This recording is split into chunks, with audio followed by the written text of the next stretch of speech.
지난주일은 이 앞본문을 통해서 예수님께서 70인의 전도대를 각 동네 마을로 보내어 예수의 이름으로 복음을 전하게 했는데, 그들이 예수의 이름으로 가서 귀신을 쫓아내는, 귀신이 항복한다는, 그래서 잃어버린 영혼들을 되찾아오는 전도 보고를 받으시며 기뻐하시는 예수님의 모습을 보았습니다. 그렇게 전도 보고를 받으면서 기뻐하시고, 지난주에 다루지 않은 23절 24절에 보면 예수님은 그들을 향해서 너희들이 복되다. 왜 복되든가 하면 친히 보았으니까. 구원을 이루시는 주님을 직접 보았고, 그분이 하시는 말씀을 직접 들었고, 그분의 이름으로 이루어진 하나님 나라가 임했다는 것을 직접 보았으니까 너희가 참 복되다. 근데 24절 보면 구약의 사람들, 그들이 선지자든 누구든 할 것 없이 구약의 하나님의 사람들은 오실 메시아를 바라만 봤거든요. 지금 제자들과 그 70인의 전도인들처럼 하나님 나라가 임했음을 직접 보지도 경험하지도 못했고, 주님을 만져보지도 못했고, 그냥 바라만 봤어요. 장차 이루어질 하나님 나라가 어떠함에 대한 예언으로, 믿음으로 바라만 본 사람들이에요. 그래서 너희들이 참 복되다 그렇게 말씀하시면서 지금 기뻐하고 계시는 중에 오늘 본문을 보면 한 율법 교사가 와서 예수님께 질문을 던집니다. 25절 같이 읽어보십시다. 시작. 어떤 율법 교사가 일어나 예수를 시험하여 이르되 선생님, 내가 무엇을 하여야 영생을 얻으리까? 여러분, 율법 교사는 오늘날로 말하면 신학 교수입니다. 그러니까 하나님의 말씀, 율법을 철저하게 연구하고 그 율법에 정통한 사람, 그리고 율법을 가르치는 사람이 율법 교사예요.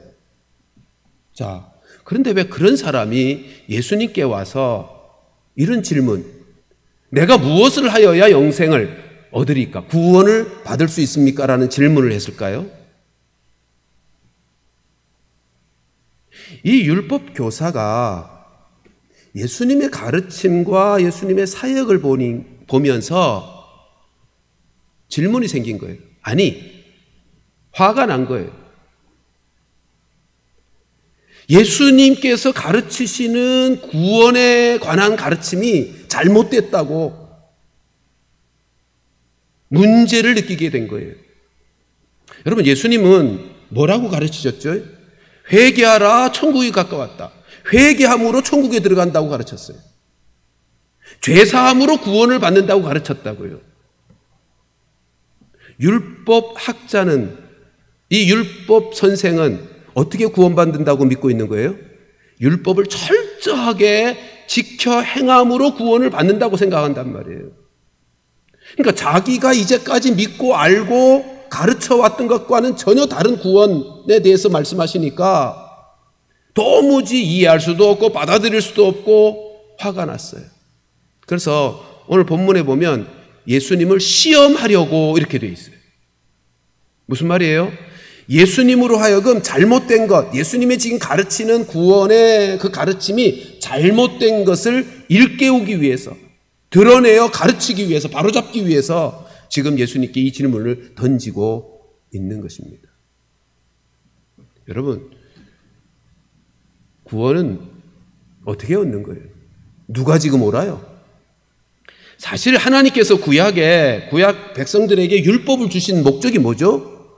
하나님의 언약 백성들에게 하나님의 백성답게 살 수 있도록, 하나님의 백성답게 살아가는 것이 어떤 삶인지 구별된 삶에 대해서 가르쳤고, 그 삶을 살면 복 주시려고 주신 것이 율법이에요. 근데 이 사람들은요, 거기 하나님이 주신 율법에다가 2134가지나 인간적인 규율을, 율법 더 잘 지키자라고 하는 차원에서 만든 인간의 규율을 더 덧붙여서 만들었어요.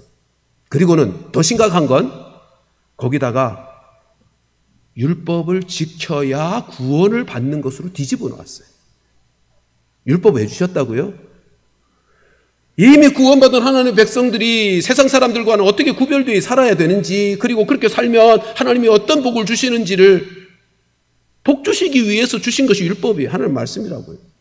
근데 이 사람들은 잘못 오해해서 뒤집어 놨어요. 율법을 지켜야 구원을 받는 것처럼. 여러분, 이 질문 보세요. 이 질문 자체 속에 이 율법 교사가 갖는 구원관이, 구원론이 담겨 있잖아요. 내가 무엇을 행하여야, 여기 하여야가 행하여야예요. 내가 무엇을 하여야, 내가 무엇을 행해야 구원을 받습니까? 영생을 얻습니까? 아예 이 사람은 행위 구원론을 가지고 있는 거죠. 율법주의적 구원론을 가지고 있는 거예요. 틀렸잖아요. 율법은 그렇게 주신 것이 아니잖아요. 우리가 잘 아는 에베소서 2장 8절에 뭐라 그러죠? 한번 같이 읽습니다. 시작. 너희는 그 은혜에 의하여 믿음으로 말미암아 구원을 받았으니 이것은 너희에게서 난 것이 아니요 하나님의 선물이라. 9절. 행위에서 난 것이 아니니 이는 누구든지 자랑하지 못. 행위로 되는 게 아니란 말이에요. 자, 틀렸어요. 율법 교사의 질문 자체가. 근데 예수님은 그 질문 자체를 시비 걸지 않습니다. 왜요? 그래 봐야 싸움밖에 더 나겠어요? 율법 교사가 포기하겠어요? 그러니까 간접적으로 그에게 깨달음을 주기 위해서 이렇게 묻습니다. 26절을 본문 같이 읽습니다. 시작. 예수께서 이르시되 율법에 무엇이라 기록되었으며 네가 어떻게 읽느냐. 무슨 말이에요? 그래, 너 율법 정통한 율법학자지? 율법에는 뭐라고 기록됐어? 그리고 너는 어떻게 읽는 거야? 어떻게 이해하고 어떻게 해석하는 거야? 라는 질문이. 자, 이 사람이 누구라고요? 율법 교사요. 그러니까 대답이 정확합니다. 예수님이 던진 질문은 뭐죠? 율법에 뭐라고 기록했고 어떻게 읽느냐, 어떻게 이해하고 해석하느냐. 율법학자인지라 그 대답은 정확해요. 27절 대답 보십시다. 같이 읽습니다. 시작. 대답하여 이르되 내 마음을 다하며 목숨을 다하며 힘을 다하며 뜻을 다하여 주 너희 하나님을 사랑하고 또한 내 이웃을 내 자신같이 사랑하라 하였나이다. 여러분, 이 해석은 예수님의 해석과 똑같잖아요. 예수님도 온 율법의 강령이 뭐라 그랬어요? 하나님 사랑, 이웃 사랑이라고. 예수님이 친히 해석하고 이해한 율법에 대한 정의예요. 구약 모든 하나님의 말씀, 율법의 핵심이 이거라고요. 하나님 사랑, 이웃 사랑. 그랬더니 예수님께서 이렇게 말씀하시죠. 28절 같이 읽습니다. 시작. 예수께서 이르시되 내 대답이 옳도다. 이를 행하라. 그래야 하면 살리라 하시니. 무슨 말이에요? 야, 너 대답 참 잘했다. 그러면 가서 행해. 그러면 너 살아. 여기 산다는 대답이 뭐예요? 너 영생 얻어. 너 구원받을 수 있어.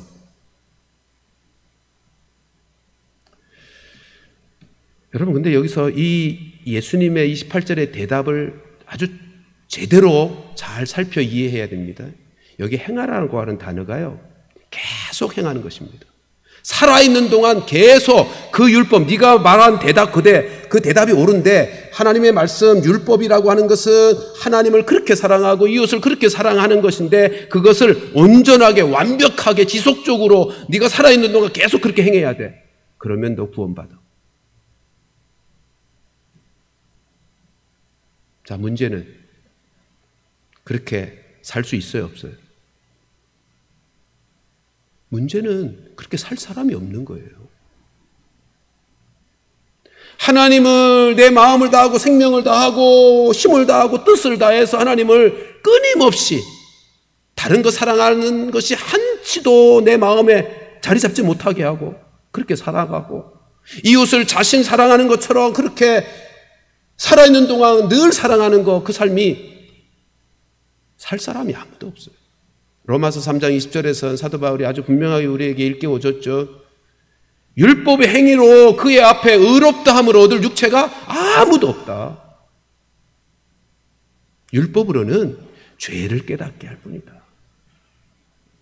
그러니까 지금 예수님께서 28절에서 네 대답이 옳도다, 이를 행하라, 그러면 살리라고 하신 그 말씀의 의미는 네가 그렇게 살 수 있으니까 가서 살아, 그리고 영생 얻어, 그런 말씀이 아니고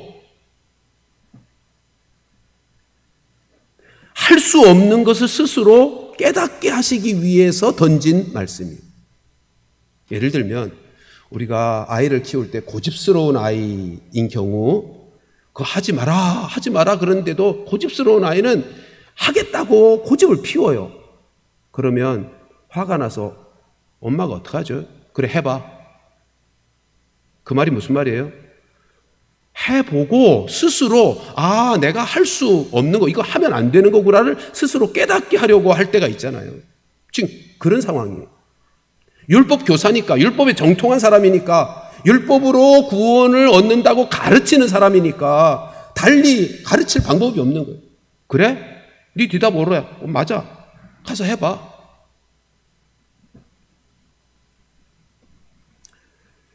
여러분, 이 말씀을 하시니까 그 다음 구절 보세요.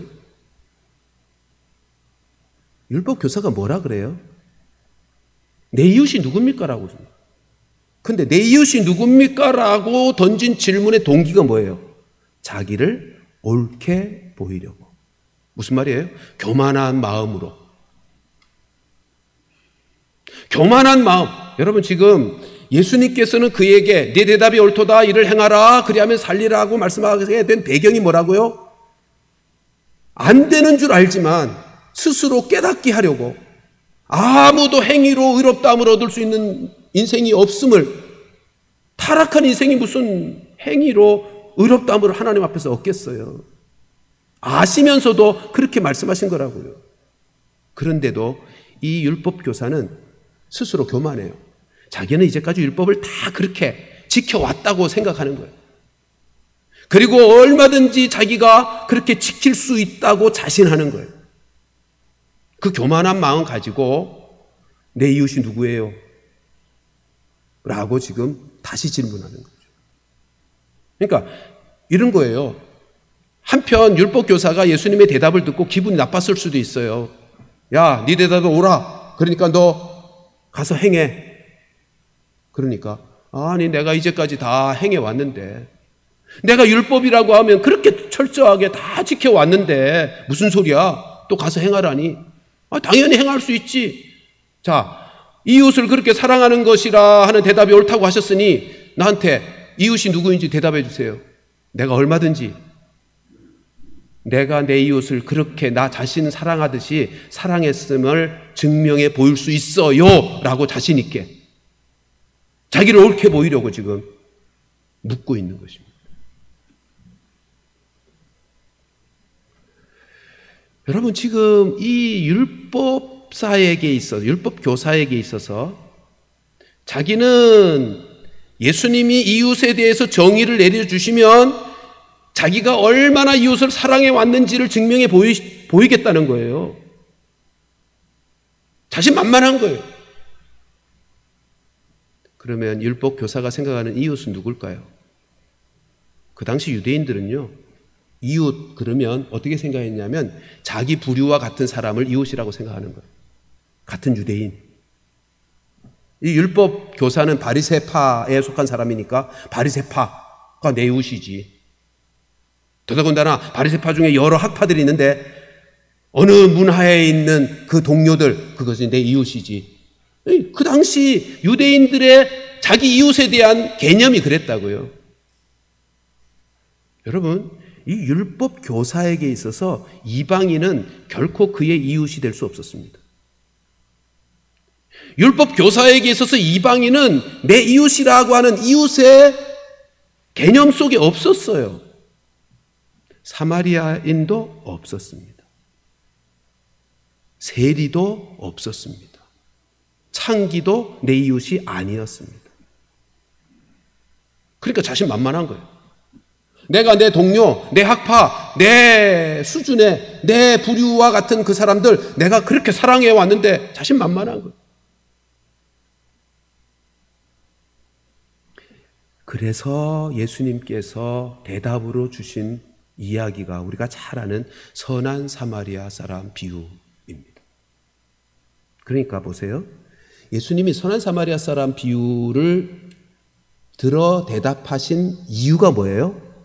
율법 교사가 이웃사랑에 대해서 잘못 알고 있다는 것을 일깨우기 위해서요.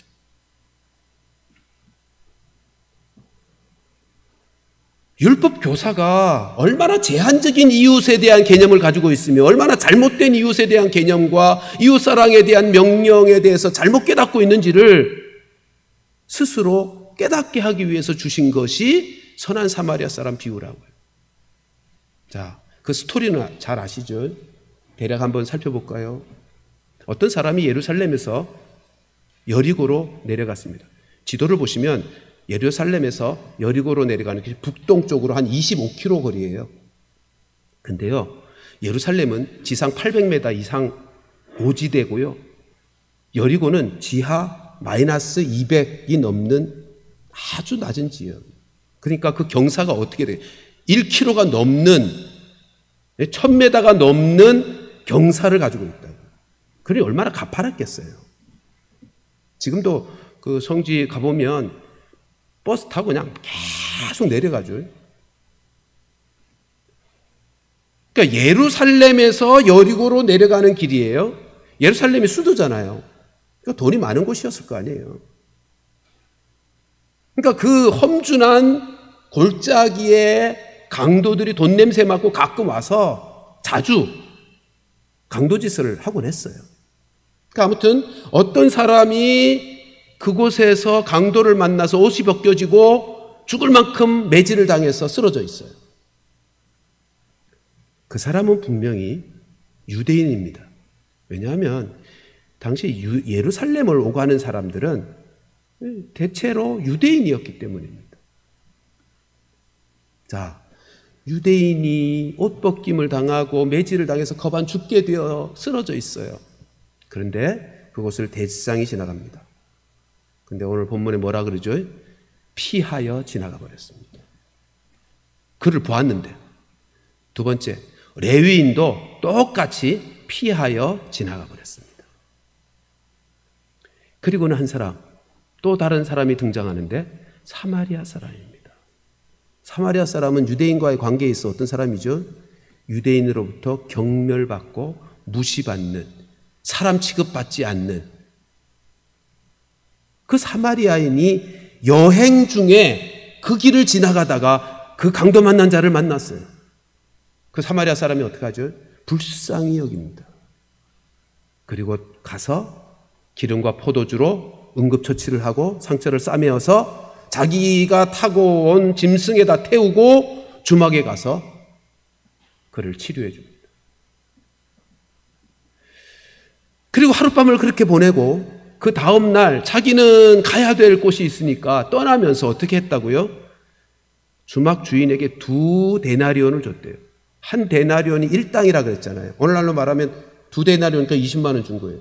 역사적 문헌을 보면 이 당대에 숙박비가, 하루 숙박비가 12분의 1데나리온이에요. 자, 그러면 며칠분 숙박비를 주고 간 거예요? 24일의 숙박비를 주고 간 거예요. 그러니까 무슨 말이에요? 이 쓰러져 죽게 되어진 이 강도 만난 사람이 애지간하게 회복이 되어서 자기 집에 찾아갈 수 있을 만큼의 여윳돈을 주고 간 거예요. 그리고는 또 뭐라 그러죠? 내가 다시 와서 만일 경비가 부족하면 24일 더 지나기까지도 돌봐야 될 일이 있어서 경비가 더 들었으면 내가 갚아줄 것입니다. 약속까지 하고 갑니다. 이 말씀 다 하시고 나서 예수님께서 율법교사에게 이렇게 36절에서 질문하죠. 이 세 사람 중에 누가 강도 만난 자의 이웃이 되겠느냐? 여러분, 예수님의 이 질문에 집중하십시오. 율법교사가 던진 질문은 뭐죠? 누가 내 이웃입니까? 입니다. 내 이웃이 누굽니까? 내가 기준이에요. 근데 예수님의 대답은 뭐예요? 누가 이웃이 되겠느냐예요. 나는 내 이웃을 얼마든지 사랑해왔고 사랑할 자신만만합니다. 나는 그렇게 충분히 사랑하며 살아왔고 사랑할 수 있습니다. 라고 하는 그 율법 교사에게 예수님이 네가 생각하는 이웃 말고 지금 그렇게 말씀하고 있는 거예요. 누가 강도 만난 자의 이웃이 되겠느냐. 여기서 예수님은 이웃의 개념을 지금 바꾸고 계시는 거예요. 이웃은 하나님께서 이웃을 사랑하라고 계명으로 주신 율법으로 주신 그 이웃은 네가 생각하는 네가 선택하여 결정한 이웃이 아니고 도움이 필요한 사람이 너의 이웃이야. 지금 그 말씀하는 거예요. 내가 내 부류와 같은 내 고향과 같은 내 학교와 같은 내가 선택하여 내가 선을 그어놓은 그 이웃이 내가 생각한 그 이웃이 하나님이 우리에게 명령하신 이웃 사랑하라 할 때 그 이웃이 아니고 하나님께서 이웃 사랑하라고 할 때 그 이웃은 나에게 도움이 필요한 그 사람이 너의 이웃이야. 그 말씀하는 거예요. 그래서 네가 하나님의 계명을 지켜 율법을 내가 지켰다라고 말할 수 있으려면 나의 도움이 필요한 사람에게 이 사마리아 사람처럼 내가 가진 것 희생하며 넉넉한 마음으로 내가 가진 것 다 쏟아 부을 수 있는 그 사랑이 그 율법을 지킨 사랑이야 라고 말씀하고 있는 것.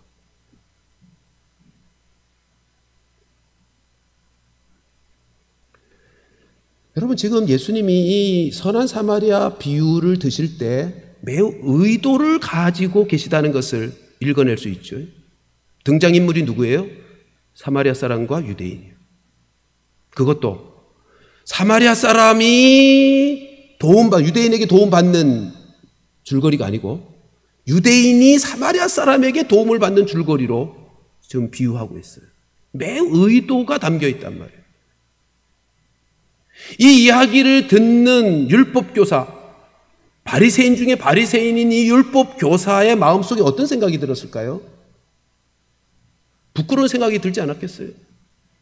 자기 안에 있는 사마리아 사람을 경시하던 적개심을 가지고 있었던 그 마음이 스스로 생각할 때도 드러나지 않았겠어요? 지금 예수님은요, 이 이야기를 통해서 율법교사 마음속에 있는 잘못된 이웃 개념을 드러나게 하는 거예요. 그리고 하나님께서 말씀하신 이웃 사랑하라고 하는 계명의 진정한 뜻이 무엇인지를 깨닫게 해주면서 그가 잘못 생각하고 있었구나를 밝히 깨닫도록 도와주고 있는 거예요. 이웃의 개념에 대해서 잘못 생각하고 있고 이웃 사랑이라고 하는 것은 어떻게 해야 되는 것인지에 대해서 내가 잘못 생각하고 있었구나 깨닫게 해주고 있는 거죠. 그의 한계를, 그의 제한적이고 잘못된 이웃 사랑에 대한 개념을 깨트리고 있는 거죠. 지금 예수님께서 이 세 사람 중에 누가 강도 만난 자의 이웃이 되겠느냐라고 하신 말씀은 뒤집으면 이런 거잖아요. 만일 네가 이 사마리아 사람이었다면 유대인으로부터 경멸당하고 무시당하고 사람 취급받지 못하여 개돼지 취급받는 네가 사마리아 사람, 네가 만일 사마리아 사람이라면 유대인이 강도 만나서 이렇게 되어 비참하게 쓰러져 있을 때 너라면 도와줄 수 있겠니? 지금 그 질문을 하시는 거죠.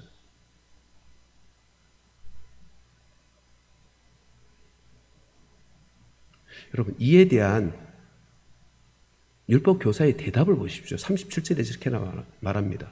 누구겠니? 그랬더니 이웃이 되겠니? 누가 이웃이 되겠느냐? 그랬더니 뭐라 그러죠? 자비를 베푼 자니이다. 아니 뭐라고 대답해야 정확한 대답이에요? 사마리아인입니다. 이래야 되잖아요.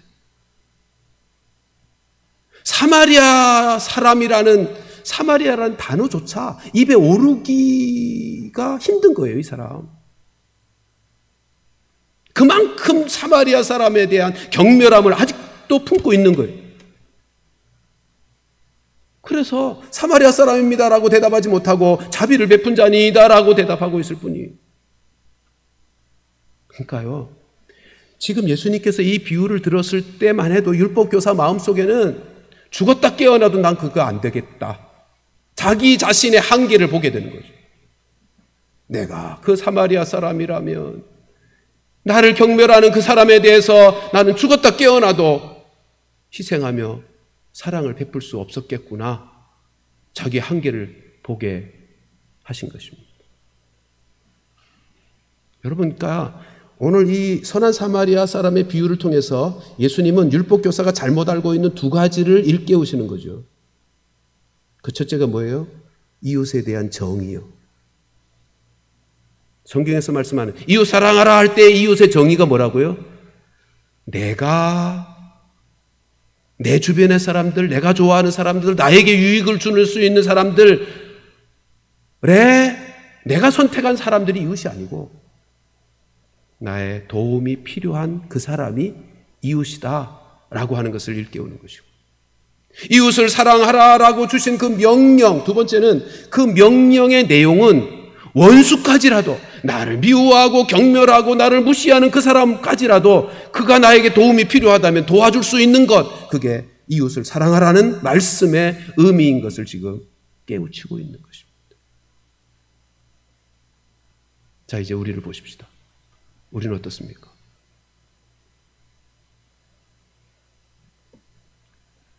나에게 상처 준 사람에 대해서 용서가 잘 됩니까? 가서 희생하며 돕는 건 둘째하고 용서가 되고 마음 문이 열려서 다가갈 수 있는가 말이죠. 우리도 힘들죠. 그렇죠? 여러분, 우리가 성경 읽으면서 원수도 사랑하라는 말씀을 읽고 들을 때 막연하게 들으면 우리도 막연하게 나도 경우에 따라서는 원수도 사랑할 수 있을 거야 생각해요. 근데 우리의 실상을 실제로 보자고요. 누가 말로 나에게 상처를 주거나 다투거나, 함께 한 교회를 오래 섬기다 보면 그런 일이 있어요. 우리 다 연약해서 실수하고 실수 받으면서 상처 주고 상처 받아요. 근데 내 마음이 나에게 상처 준 그 사람에 대해서 용서가 잘 안 된단 말이에요. 우리 마음속에 그렇게 되잖아요. 너나 할 것 없이 다 그래요. 여기 서 있는 저도 그래요. 나에게 상처를 준 사람이 있으면 내 마음속에 블랙리스트가 생깁니다. 그렇죠? 아무개 집사, 아무개 권사는 더 이상 상대할 수가 없어. 그리고 선을 그어요. 하도 오랫동안 나에게 상처를 줄 수 있으니까.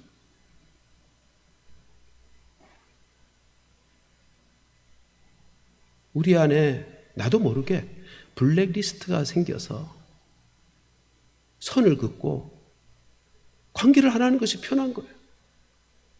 예, 어느 기간 동안 그럴 필요가 있어요. 근데 오늘 본문이 가르치는 말씀은 뭐죠? 이웃을 사랑하라고 하신 말씀의 의미는 그가 그렇게 나에게 상처를 줘서 원수 같은 나를 무시하고 경멸했던 그 사람이 어려움을 당했을 때면 나를 희생하면서라도 나의 가진 것 다 쏟아부으면서라도 그를 사랑할 수 있는 것, 그게 이웃사랑이다 하는 것을 일깨우는 것이죠. 그래서 저는 오늘 이렇게 말씀드리고 싶습니다. 여러분들의 마음속에 있는 블랙리스트가 오늘의 말씀을 통해서 다 해결되어질 수 있기를 바랍니다. 그게 어떻게 가능할까요? 오늘 말씀을 다시 이제 선한 사마리아 사람 비유로 가보십시다. 이 선한 사마리아 사람 비유를 예수님께서 왜 대답으로 내가 무엇을 하여야 영생을 얻으리까라고 하는 질문에 대한 대답으로 지금 예수님이 하고 계실까요? 가장 중요한 건 이겁니다. 예수님 자신을 소개하기 위해서입니다. 오늘 본문에는 그런 언급이 전혀 없지만 생각해 보십시오. 예수님이 지금 비유로 든 선한 사마리아 사람의 이야기에서 선한 사마리아 사람이 누구일 것 같아요? 예수님이에요. 이웃사랑의 전형인, 이웃사랑의 모델인 예수님을 지금 예수님이 비유로 간접적으로 지금 소개하고 있는 거예요.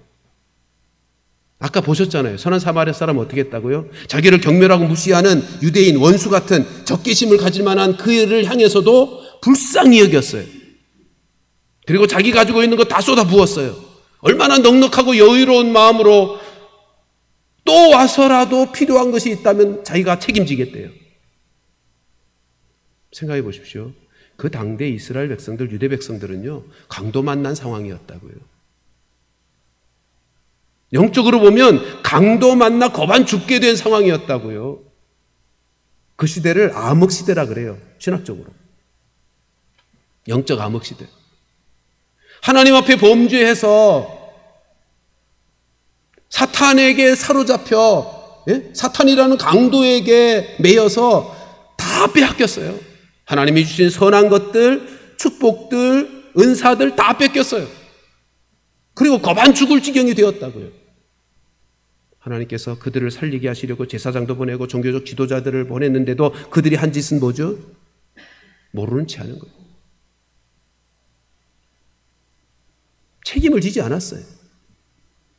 그러니까 직접 저들을 살리시기 위해 선한 목자로 이 땅에 오셨는데 유대인들이 예수님을 어떻게 반응하죠? 거부합니다. 더 나아가서는 귀신 들린 자라고 하며 몰아세우며 죽이려고까지 했습니다. 근데 예수님은 어떻게 하셨다고요? 원수 취급하고 있는, 경멸하고 무시하고 핍박하는 저들을 위해서 자신의 가지고 있는 모든 것을 다 내어주셨습니다. 오늘 본문의 선한 사마리아 사람의 비유는 예수님 자신을 소개하는 거예요. 그리고 오늘 본문의 마지막 37절 하반절에 이렇게 말씀하죠. 너도 가서 이와 같이 하라. 이 말씀은요, 너도 가서 예수님처럼 하라예요. 이건 비유일 뿐이고 실제로 이렇게 사신 분은 예수님이라고요. 너도 예수님처럼 하라예요. 무슨 말이에요? 사람으로는 못하는 거예요. 아까 우리 자신을 진단해 본 것처럼 우리의 힘으로는 죽었다 깨어나도 안 돼요. 아까 율법 교사가 뭐라고 대답해요? 자비를 베푸는 자니. 사마리아 사람이라는 이름은 입술에도 올리기 싫은 거예요. 아직도. 자기가 그 이야기를 들으면서 유대인으로서 율법 교사로서 하나님의 율법을 맡은 자로서 내가 잘못 알았구나. 이웃사랑이라는 것은 저기까지 가야 되는 것인데 라고 부끄러워하지 아니하고, 그러니까 율법 교사는 죽었다 깨어나도 자기 힘으로는 사마리아 사람을 그렇게 사랑할 수 없는 거예요. 사마리아 사람을 자기 이웃으로 인정할 수 없는 거예요. 우리도 똑같잖아요. 그러니까 우리의 힘으로는 죽었다 깨어나도 안 돼요. 너도 이와 같이 하라는 말씀이 너도 예수님처럼 하라예요. 예수님만이 그렇게 하실 수 있어요. 그런데요, 해답은 여기 있죠. 예수님만이 하실 수 있는 그 일이 우리에게도 이루어지게 하시려고 예수님이 이 땅에 오셨고 십자가 지셨고 부활하셨고 그리고 성령을 보내주셨잖아요. 예수의 영이신 성령을 우리 가운데 보내주셔서 내 힘으로 스스로는 어찌해 볼 수 없는 이웃사랑의 그 삶을 우리로 살아갈 수 있도록 우리 안에 성령을 보내주셨잖아요.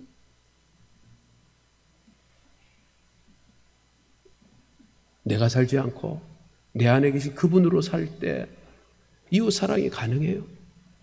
그 사랑이 가능해요.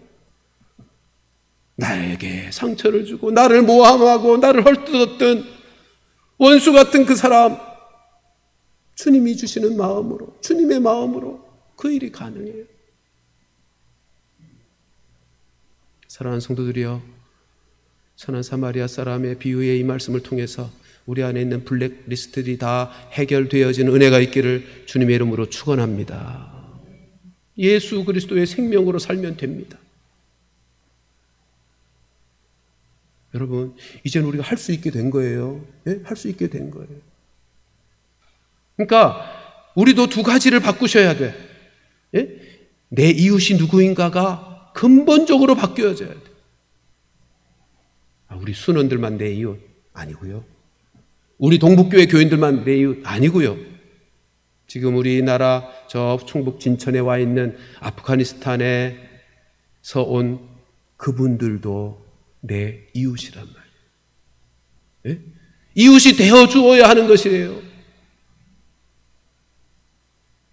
하이티의 지진으로 고통하고 있는 그들도 우리의 이웃이에요. 내 이웃 속에 담아두셔야 되는 거예요.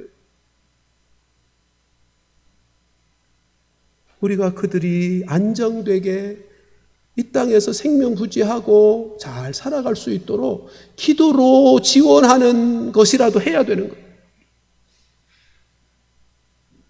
수재로 말미암아 고통당하는 이들도 우리의 이웃인 거죠.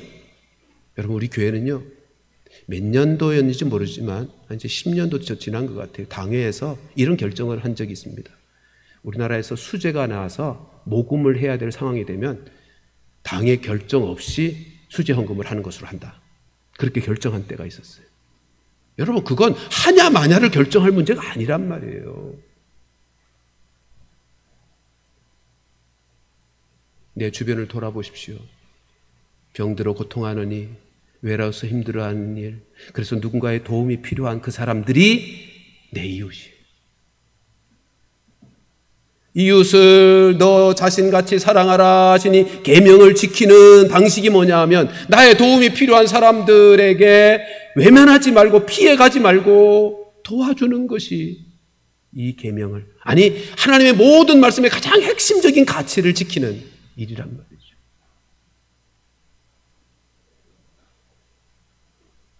사랑하는 성도들이여, 여러분들의 이웃이 누구입니까? 되어주어야 하는 것이 이웃입니다. 이웃사랑은 어떻게 하는 것입니까? 주님이 그렇게 하셨던 것처럼 원수일지라도 나의 도움이 필요한 상황이 되면 나를 내어주는 것입니다. 그럴 때 하나님 나라가 이 땅에 임하는 것이고, 그렇게 살면, 아까 율법을 주신 목적이 뭐라고요? 그리스도인의 삶의 구별된 하나님의 백성된 삶을 살게 하실 것과 함께 복 주시려고 율법을 주신 거예요. 하나님의 계명을. 여러분, 우리가 그렇게 주의 마음으로, 주님의 생명으로 그렇게 이웃을 사랑하며 살면요, 하나님께서 복을 주시게 되어 있어요. 다 주십니다. 그래서 이런 말씀 하시는 거죠. 시편 37편 4절 같이 읽고 말씀을 마칩니다. 같이 읽습니다. 시작. 또 여호와를 기뻐하라. 그가 내 마음의 소원을 이에게 이루어 주시리로다. 여호와를 즐겁게 하고 여호와를 기뻐하면 그게 어떻게 하는 거예요? 그분이 주신 계명, 모든 말씀의 가장 핵심같이 이웃을 사랑하는 거예요. 그 삶을 살면 우리의 마음의 소원도 이루어 주시고 우리의 삶의 필요를 하나님이 책임져 주세요. 우리 모두가 이웃사랑의 그 계명 온전하게 살아내는 복된 은혜, 그래서 하나님 나라를 세워갈 뿐만 아니라 내 삶 속에 하나님 나라의 풍성함을 누리며 사는 귀한 성도들 되시기를 주님의 이름으로 축원합니다. 기도하십시다.